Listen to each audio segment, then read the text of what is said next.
कार्यक्रम में पधारे हुए हमारे मेरे साथ पधारे मेजर डॉक्टर राजेंद्र जी, भारमल जी सरपंच साहब, रजलाल जी ठेकर साहब, पेमाराम जी मांझू पंचायत समिति सदस्य, गंगाराम जी सियाग समाज सेवी, देदाराम जी मेघवाल सरपंच रोहिला, उषाराम जी मेघवाल उप सरपंच सौंदड़ी, हीराराम जी एसीपीओ सेडवा, पेमाराम जी बोला, दिनेश कुमार जी असिस्टेंट प्रोफेसर, गोकल राम जी सहायक विकास अधिकारी, कालूराम जी गोतारा, बाबूलाल जी बोला, सुखराम जी प्रधानाचार्य, महेश कुमार जी, कृष्णाराम जी पीओ और समस्त जो शिक्षाविद है अलग अलग सेड ब्लॉक से पधारे हुए इस स्कूल के समस्त जो अध्यापकगण हैं, प्यारे बच्चों, अभिभावकों और साथियों, आज सबसे पहले तो मैं बालिका दिवस पे सभी बालिकाओं को बहुत बहुत बधाई और शुभकामना देना चाहता हूँ कि सबने कहा कि जितने बालक है उतने बालिका है, लेकिन संख्या में बालक से लगभग 1.5 गुना बालिका दिख रही है। ये बहुत समाज का उज्जवल पक्ष। एक जब बालक पढ़ता है तो एक घर को रोशन करता है, लेकिन जब बालिका पढ़ती है तो लगभग दोनों परिवारों को रोशन करती है, अपने पीर को भी और अपने ससुराल को भी। तो बहुत ही अच्छा है कि शिक्षा में बालिका का पूरे बाड़मेर जिले में जहां भी किसी स्कूल में जाते हैं तो सरकारी स्कूलों में लगभग बालक से बालिकाएं हर स्कूल में ज्यादा पढ़ रही है। तो बालिका वैसे सिंसियर भी काफी होती है, पढ़ाई के मामले में घर के काम में हाथ बटाती है। तो पुनः बालिका दिवस की आपको बहुत बहुत शुभकामनाएं। चौधरी स्कूल का नाम जब से हम पढ़ते थे वहां से सुनते आ रहे हैं, क्योंकि उस समय बहुत कम स्कूलें होती थी जो सेकेंडरी या सीनियर सेकेंडरी स्तर की होती थी। तो ये भी काफी एक पुरानी स्कूल है। तो मेरा एक सबसे पहले तो यह था कि इस स्कूल की एलुमिनी जो इस स्कूल के अभी जैसे नाम बताया डॉक्टर साहब का, अपने शिवराज जी का, उन्होंने स्कूल में भेज दिया। इसके अलावा स्कूल के बहुत सारे पूर्व छात्र होंगे जिन जो भी अलग अलग पदों पे हैं। जैसे अभी भारमल जी ने बताया कि 200 से ज्यादा बच्चे अलग अलग पदों पे हैं या अलग अलग जगह सर्विस कर रहे हैं, वो हमारे पढ़ाए हुए इसी स्कूल के निकले हुए छात्र हैं। तो स्कूल की उपलब्धियां भी बतानी चाहिए। जैसे अभी पहले बताए कुछ मतलब स्कूल के लोग यहाँ से पढ़े हुए बच्चे बहुत अच्छी जगह है, तो इस तरह उनको बुलाना भी चाहिए ताकि उससे आप मोटिवेट रहे। जैसे अभी बच्ची का बताया कि 98% आए, मेरिट नहीं है लेकिन जिले की सबसे ऊंची मेरिट से इन्होंने आपकी स्कूल से ही सफलता पाई है। तो ये बहुत बड़ी स्कूल की भी उपलब्धि है, जिले की उपलब्धि है और सबके लिए बहुत उपलब्धि है कि उससे बाकी बच्चे काफी अच्छा प्रेरित भी होते हैं।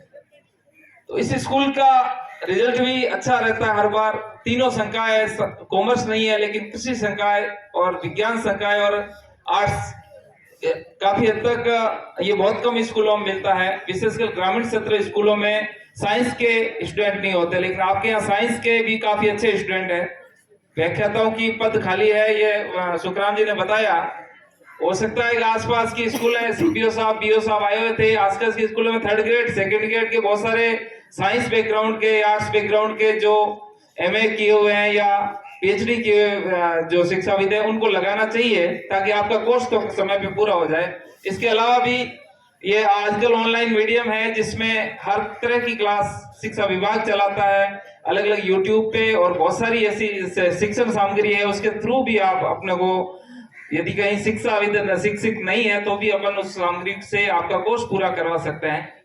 हर बार समरातल फाउंडेशन का भी कोई एग्जाम होता है तो उसमें चाहे 10वीं का हम लेते हैं या 12वीं के बाद बच्चे लेते हैं, या इस साल हमने RSIS के लिए कुछ बच्चे लिए हैं, उसमें भी सौंदरी के या आसपास के सेडवा ब्लॉक के बहुत सारे विद्यार्थी वहां आते हैं। तो ये भी बहुत अच्छी चीज है कि यहाँ शिक्षा में अभी अच्छी जागृति आ गई है।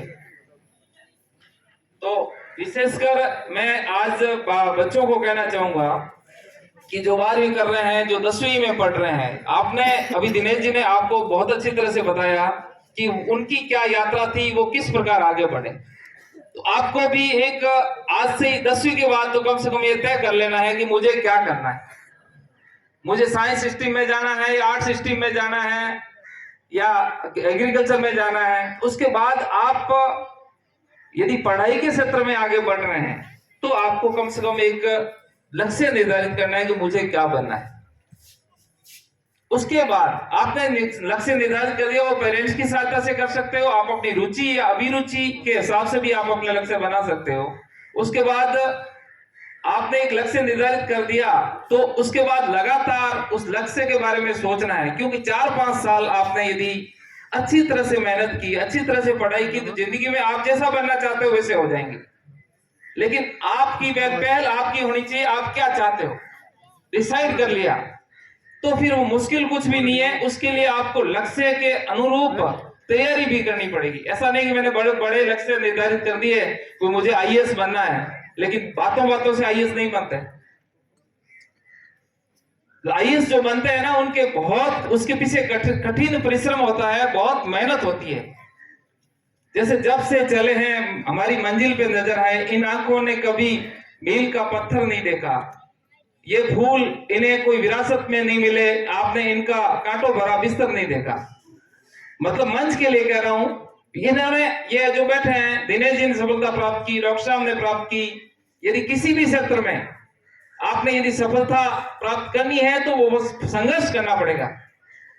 ठान लिया है आपने मुझे ये बनना है, तो फिर आपको उस ठानने पे इतना संघर्ष करना पड़ेगा कि बाकी सब कुछ भूलना है।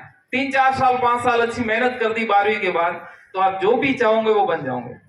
और आपने यदि ठान लिया तो दुनिया की जितनी भी एनर्जी है, जितनी भी शक्तियां हैं, वो आपके उस परिश्रम में, आपकी मेहनत में, आपके लक्ष्य की प्राप्ति में सहयोग करेगी।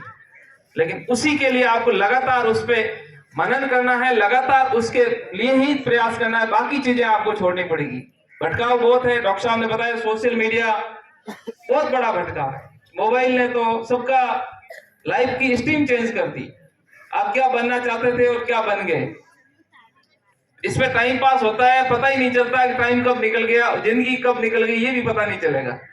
लेकिन अपने को जब तक स्टूडेंट लाइफ है तो इन चीजों से अपने को दूर रहना है और अच्छी मेहनत करनी है। तो फिर आप जिस भी क्षेत्र में चाहेंगे, साइंस आर्ट्स जिस स्ट्रीम में बनेंगे, डॉक्टर बनना चाहें, इंजीनियर बनना चाहें, अभी सीयूईटी के एग्जाम का बारे में बताया आपको, बहुत अच्छी तरह से आपके कैरियर काउंसलिंग के बारे में भी अभी पूर्व के जितने भी वक्ताओं ने अच्छी तरह बता दिया। तो अभी तय कर लो क्या बनना है। यदि कहीं कुछ डिसाइड किया है आपने, लक्ष्य निर्धारित किया है, तो जरूर कुछ ना कुछ मिलेगा। इस तरह हमने भी, मेरी भी इस तरह यात्रा रही। मैं भी आपकी तरह सरकारी स्कूलों में पढ़ा और मैंने बाड़मेर में गटर रोड में रहते हुए भी हिंदुस्तान का सबसे कठिन एग्जाम है भारतीय प्रशासनिक सेवा, मैंने वो एग्जाम क्लियर किया।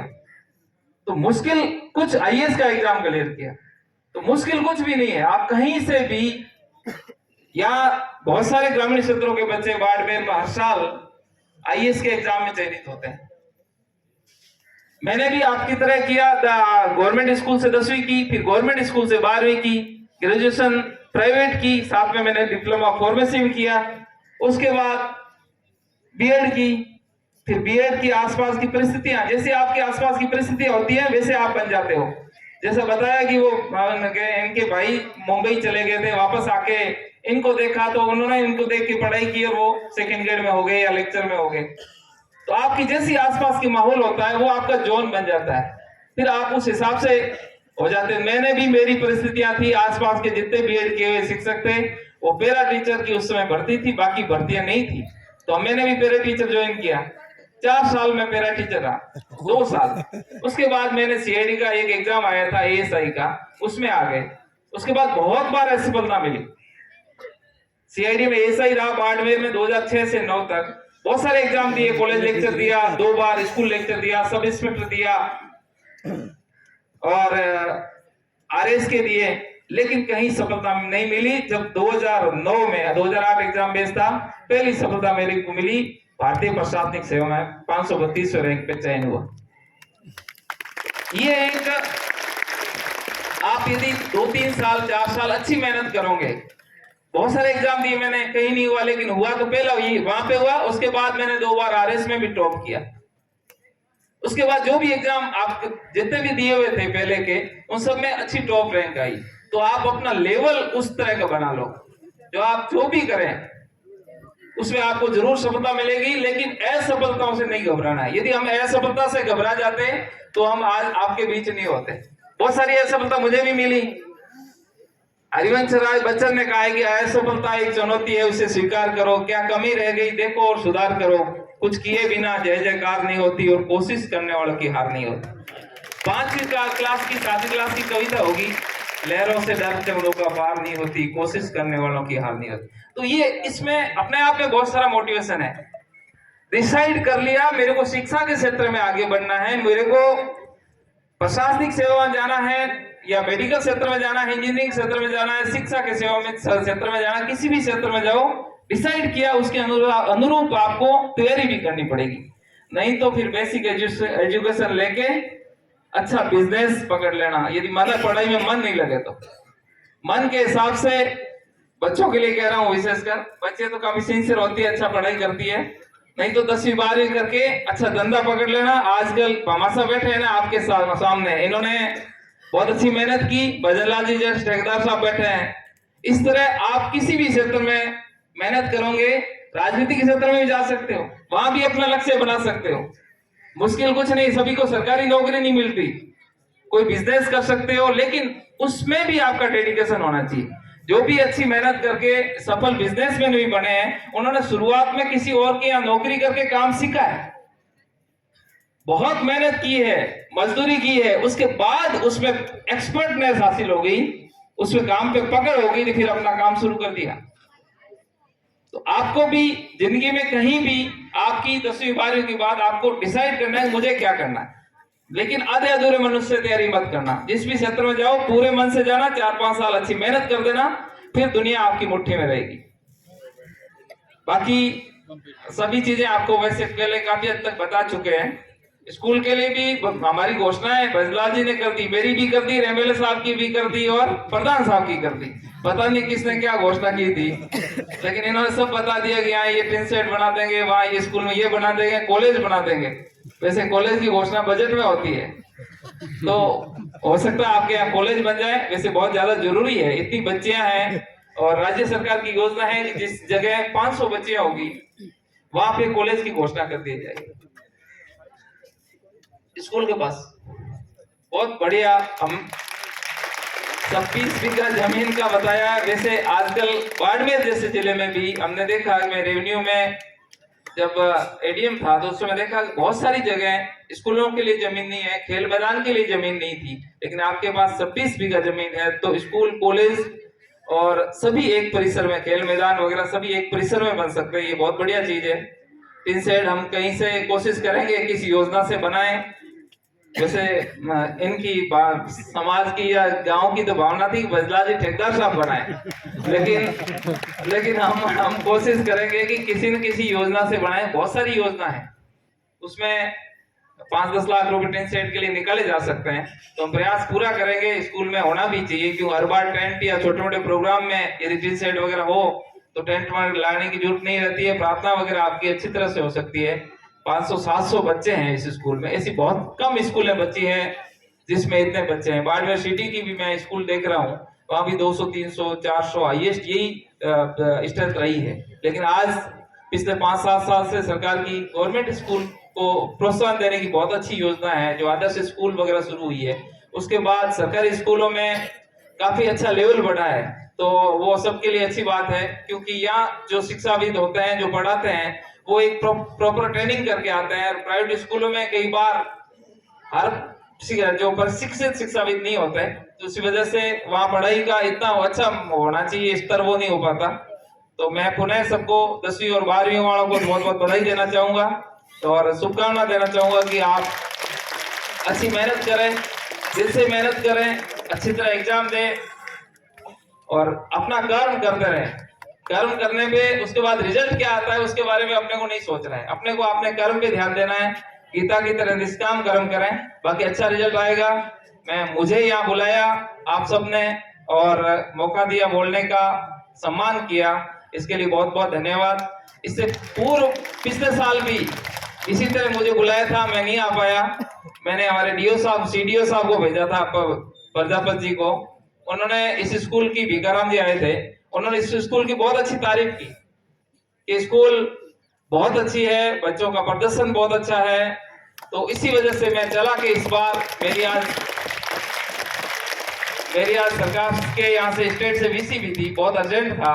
उसके बाद अभी पीछे मैसेज भी आया, कभी सुनने को मिलेगा, लेकिन मैंने कहा आज मैं बच्चों के पास जाऊंगा, उनका प्रदर्शन देखूंगा। आपने अच्छा प्रदर्शन किया, काफी हद तक अच्छी प्रस्तुतियां भी दी, और आप इसमें अच्छा कर रहे हैं। हर बार मेरिट से इस स्कूल के बच्चे आते हैं, तो मैं पुनः आप सबके उज्जवल भविष्य की कामना करता हूं, और सबको, शिक्षाविदों को भी धन्यवाद देना चाहता हूं कि आप इस तरह मेहनत कर रहे हैं, ग्रामीण क्षेत्र की प्रतिभाएं आगे आए। बाकी समाज के रूप में तो हम बहुत काम अलग अलग कर रहे हैं, वो चीजें यहाँ के समाज की बात है। बहुत बहुत शुभकामनाएं और धन्यवाद।